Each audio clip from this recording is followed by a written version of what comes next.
Okay, so can you tell us about yourself, a bit about your work, and what is your purpose here in Macedonia? What have you been doing? Okay, fantastic.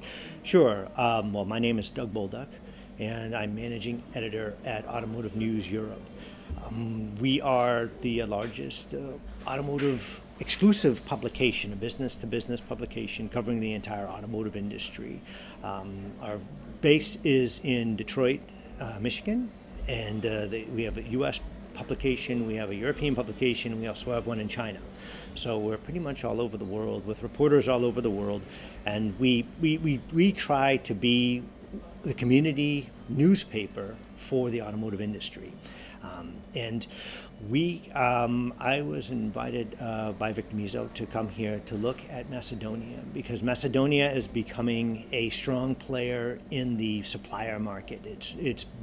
It's gone from sort of a place where nobody knew about and could barely find on a map to a place where a lot of top 100 suppliers are locating because they see an opportunity to a very open government, a very strong workforce, and a number of other things that have drawn them here to open up businesses. And so I wanted to come and see for myself because I've heard about it, I've read about it, but it's completely different when you can go and talk to the different managers, meet the different people, walk the shop floors, and also just get a chance to drive around the country to see, okay, how does all of this fit together?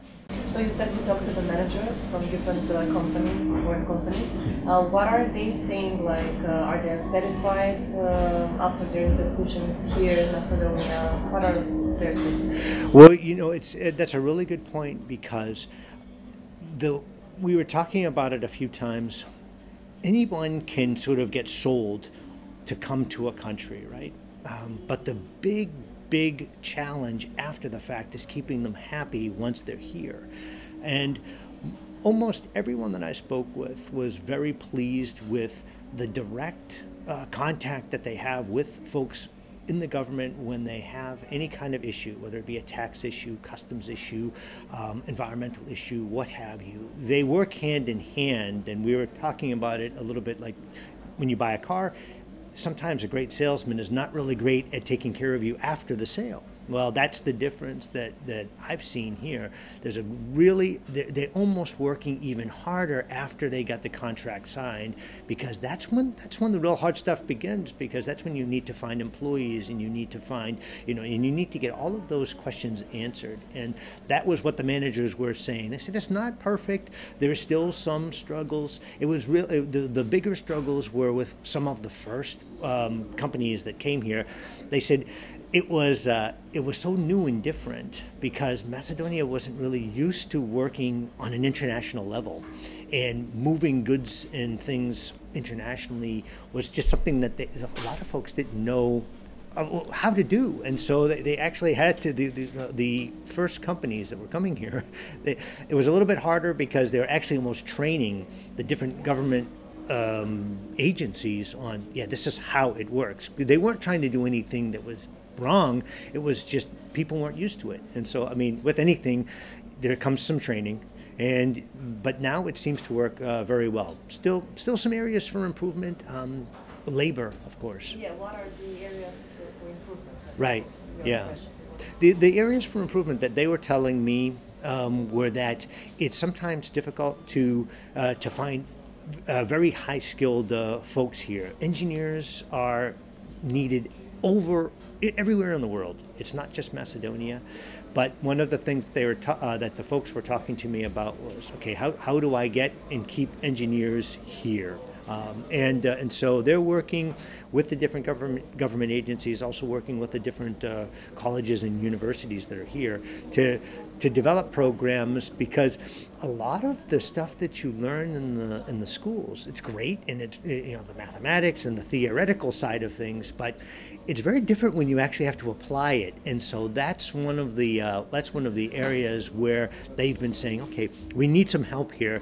because a launch manager, I mean, launching another product, you can read about it in a book, but then when you're actually on the floor and you're dealing with all of the different kinds of challenges, that's completely different. And so that's the kind of thing. And some ideas like work training, where they could be in the university as well as coming into the factory, that's something that was being talked about, and seeing it would be also a big advantage. But what's good is that the impression I got was that everything is open for discussion, and that if someone says, you know, this idea might really work for our company, there's definitely an ear at the government level saying, okay, let's try that. Let's put together the university and the business and the government and see what we can come up with to solve the problem. Yeah, they're open for discussion, which is always good. Right, And right. did you have an opportunity to talk, let's say, with the employees in these companies? Because in some of the media, there are some statements that they are very low paid. Mm-hmm. Like, you know, they're foreign investors, but like they pay them a very small amount of money, and they like kind of take advantage of the employees. Oh, Do you okay. have some? You know, I didn't get a chance to talk with a lot of the employees because when I was on the factory floor, they're intently doing their different projects. They were working. We went into one plant where they were working on parts of a wiring harness, and they really weren't available to speak. They weren't being kept from me, but they're trying to do their jobs. I mean. The average wage, as I've been told, here is in the 300 to 400 euros, the equivalent of 300 to 400 euros, which is very low, and it's one of the things that draws a lot of companies, I would imagine, here, low cost base.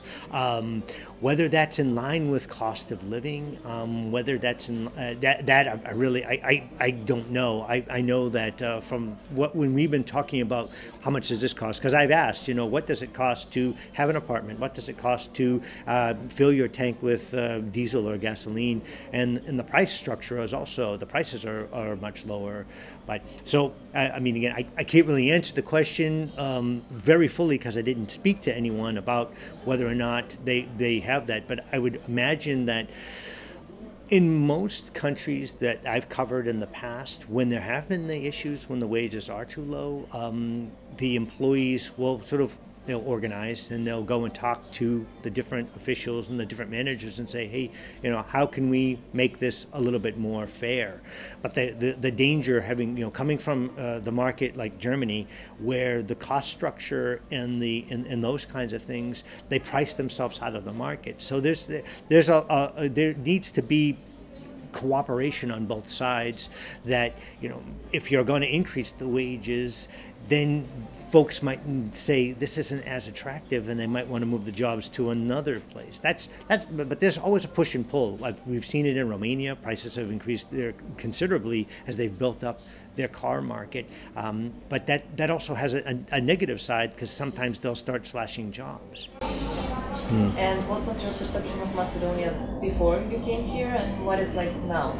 Okay, well, I purposely didn't really do any reading or investigating, because I don't like to sort of come into a situation with a lot of impressions beforehand. I wanted to come in with a blank slate. I wanted to learn as much as I could from being here on the ground. And my impressions were that it's very well organized.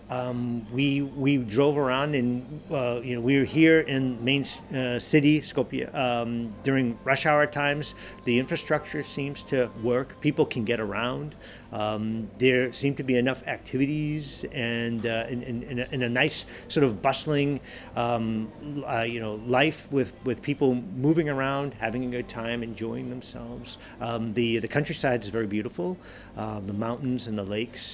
Everything's very clean, and very, very friendly folks as well, and very proud. That one of the things that impressed me most, just to jump back to the business side of things, was that almost all of the plants that I was visiting, they have it's almost 100% Macedonian workers as well as managers, and that was really great to see, because they were saying, we want to build this country, and we want to build lives for the different people who are going to work for these companies. And they also want to look for local suppliers so that they don't have to go to Switzerland or Germany or the UK or the US to get the different parts. They want to build up the suppliers, their sub-suppliers, so that it just continues to benefit the local community, the local economy, and that was really nice to see, because so often when a foreign company comes in, you think that they only want to do things the way that they do things in Germany or the UK or the US, but they really want to, and they're working very hard to make metal things and buying everything they can Macedonian. And like I said, almost every manager I spoke with was Macedonian, and incredibly proud that they're building something for the future, for the next generations to come.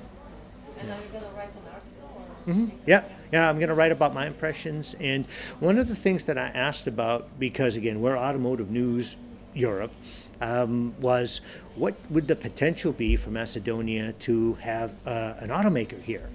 Now, because Romania has a number of automakers, the Czech Republic has a number of automakers, Slovakia has a number of automakers. What are the pros and cons of doing that? That was one of the things I wanted to ask the folks.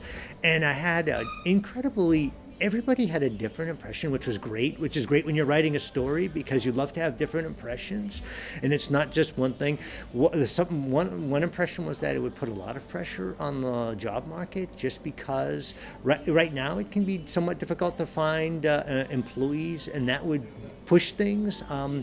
But then there was one of the managers said something which I thought was one of the most interesting ways. He said, we have strong managers with great experience at multiple factories here for multiple companies. He said, if we put all of that knowledge together that we already have, I think that we could definitely have an automaker here, and that automaker would be successful.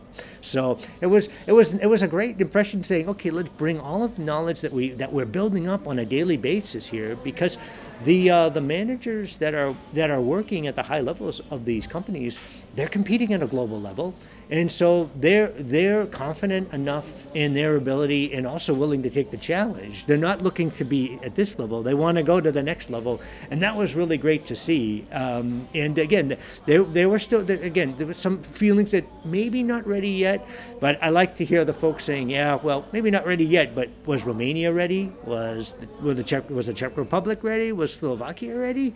They also had to push themselves. Why can't we? Thank you very much. You're welcome. You're welcome. Thanks.